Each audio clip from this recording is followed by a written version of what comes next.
Bene data ndasubiye kubaramutsa amahoro y'umwami wacu Yesu Kristo abane namwe mwese aho muri hose. Ndanezerewe kongera kuza imbere yanyu no kongera kuganira ijambo ry'Imana. Tugira tubandanye aho twari tugejeje ku munsi w'ejo twariko turarabira hamwe ku ijambo ryitwa umubiri. Twabonye neza yuko uyu mubiri Pawulo yavuze ngo ni wacu. Hamwe aravuga ngo iyo turi wacu mu mubiri. Ahandi akavuga ngo iyo turi wacu mu mwami wacu. Ni ukuvuga ngo naho dufise umubiri tuba ahantu habiri. Hamwe tuba mu mubiri koko ahandi tukaba mu mwami wacu. Yesu nashimwe. Iyo turavye mu gitabo c'Abikorinto ba kabiri igice ca 5 twarahavuze ejo turabona aha hantu iwacu habiri. Turabona ku murongo w'8 haravuga ngo egome turinda mu mitima ngo kandi ico turushiza gukunda ngiki ngo nukugerera kure y'umubiri tukaba iwacu mu mwami wacu. Hariya ku murongo w'icenda naho yavuze ngo kandi nico gituma tugira umwete wo kumunezereza iyo turi wacu mu mubiri canke iyo tugereye kure y'umubiri. Muri byose turondera kumunezereza data wa twese nahabwa icubahiro. Iyo turi wacu mu mubiri canke iyo turi wawe kure y'umubiri, muri byose turushirizeho kunezereza umwami wacu. Izina ry'umwami Yesu Kristo rishimwe. Ushobora kwiyumvira ngo none ni kubera iki turondera kunezereza umwami wacu? Turavye hariya ku murongo Abikorinto ba kabiri nyene igice ca 5 ku murongo w'10 havuga ngo kuko twese tutazobura kugaragarizwa imbere y'intebe y'amateka ya Kristo. Hanyuma ngo kugira ngo umuntu wese nshuti zanje ahabwe ibihwanye n'ico yakoze akiri mu mubiri. Muravyumva? Aha turi mu mubiri hariho devoir twahawe gukora. Turi mu mubiri twarahawe gukora iciza ngo kandi bizoshirwa mu rubanza kuko Bibiliya ivuga ngo akiri mu mubiri ari ciza canke ari kibi. Ico dukora cose nshuti zanje kizoshirwa mu rubanza. None rero ko tugira dushike mu rubanza twitegure gute? Yesu nadutabare. Tubwiza kuraba ingene tugenda turi muri uyu mubiri. Tubwiza kuraba ivyo dukora turi muri uyu mubiri. Matayo nawe yaranditse hariya mu gitabo ca Matayo. Matayo igice ca 25 ku murongo wa 31 na 32 haravuga ngo amahanga yose azokoranirizwa mu nyonga ziwe ngo azobarobanura nk'uko umwungere arobanura intama mu mpene. Mwabibonye ngo amahanga yose nta numwe avuyemwo bazokoranirizwa imbere ya Kristo Yesu Munyanazareti. Imbere ya Kristo Yesu twese tuzohahagarara. Umwizera canke utamwizera ivyo biragusha ariko uzohahagarara ushirwe urubanza. Data dufashe. Ku murongo wa 35 haravuga ngo nari nshonje murangaburira, nari ndi gusa muranyambika. Ushishike gusoma haravuga ngo nari ngwaye muraza kundaba, nari mbuzi ico kurya murangirira neza, nari mu ngorane zimuza kumfasha. Ngo abantu bazomubaza ati Yesu twakubonye ryari ko tutigeze tukubona n'amaso yacu? Twakubonye ryari tukaza kukuraba? Wari ugwaye ryari? Wari ushonje ryari? Haleluya. Acavuga ati ko mwabikoreye bene data. Mwanyumvise bande bene data? Sukupfa gusa ngo warakoze, ko wabikoreye mwene data. Ngo ko mwabikoreye bene data bari hanyuma y'abandi ngo nije mwabikoreye. Imana nidufashe, Imana nitutahuze yuko tubwiriza gukorera ivyiza bene data. Ahandi Pawulo yaravuze ngo mugirire bose neza ngo cane cane abo mu nzu y'Imana, abo mu nzu y'abizera.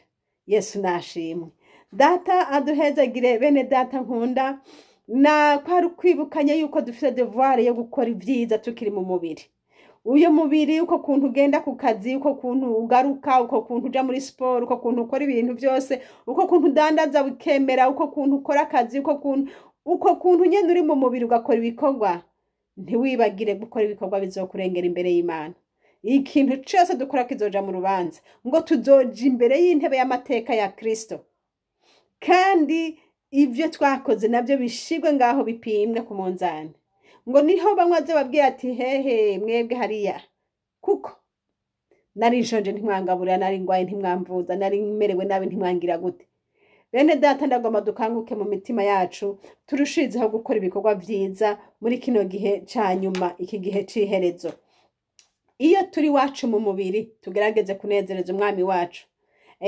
Yesu adufashe kuko uyu mubiri tuwubayemwo kugira ngo dukore ibikorwa vy'Imana, tuwubayemwo kugira ngo tunezereze data. Uhoraho adufashe. Luka nawe yaranditse avuga ko ngo Yesu yageze ko dukundana. Raba n'ibindi bizotuzako ngo dukundane, ngo dukunde abansi bacu, ngo tubagirire neza, ngo kuko abo mw'isi bobo bakunda babakunda, abo mw'isi baramutsa babaramutsa, abo mw'isi bagirira neza abo bazi ko bazobahava babaha inyungu babasubiza, ngo mugurane abantu ngo mutaziga ko atari uko murindire ko bazobasubiza. Bagusubije sawa, ariko batagusubije naho ntibinyanduruko yo kumugirira nabi no kumuburanya n'ibindi. Ivyo n'abapagani babigira. Nshuti yanje uri kuranyumviriza muri kano kanya, Kristo Yesu aragomba ko uhinduka mu mutima wawe, ukagira umutima ukunze Imana, ukagira umutima w'umuntu w'Imana by'ukuri, utunze Kristo Yesu muri we.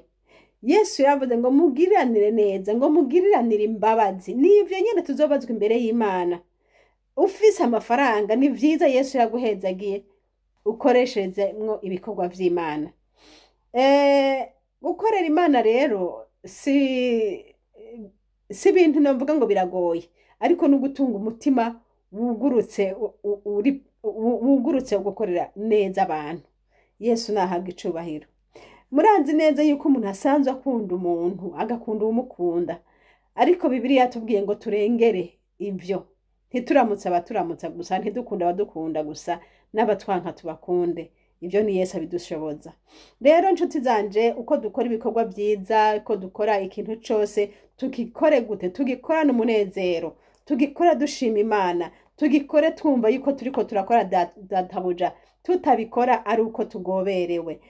Mu Bikorinto ba kabiri igice c'icenda ku murongo wa 6 n'uw'indwi haravuga ngo ingene umuntu akwiye gutanga ameze.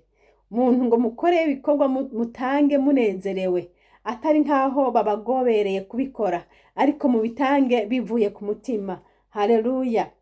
Hanyuma urashaka kwibaza uti none ninabitanga ego nzoronka inyunguki?